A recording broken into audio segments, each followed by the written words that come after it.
সবুজের ঘাসের বুকে দাঁড়িয়ে ইতিহাস নীরবে বলে যায় শতাব্দীর গল্প। ইট পাথরের ভাজে ভাজে আজও জেগে আছে অতীতের আলো। পুরান ঢাকার ব্যস্ততার মাঝে লালবাগ কেল্লা যেন এক প্রশান্ত আশ্রয়। এখানকার সবুজ ঘাস, খোলা আকাশ আর নীরবতা মুহূর্তেই দর্শনার্থীকে নিয়ে যায় এক ভিন্ন সময়ে।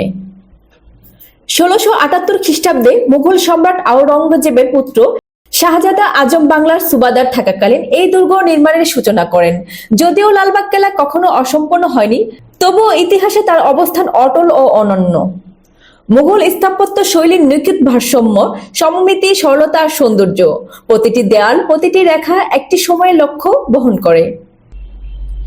মুঘল স্থাপত্য শৈলীর নিখুঁত ভারসাম্য, সমমিতি, সরলতা আর সৌন্দর্য, প্রতিটি দেয়াল, প্রতিটি রেখা একটি সময়ের সাক্ষ্য বহন করে।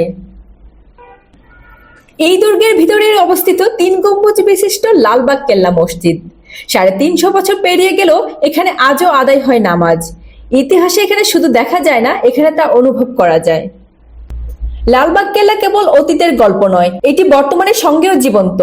এখানে মানুষ আসে দেখতে, জানতে, অনুভব করতে। দিনের শেষে সূর্য যখন অস্ত যায় কেল্লার আড়ালে, তখন মনে হয় ইতিহাস আজও আমাদের দিকে তাকিয়ে আছে।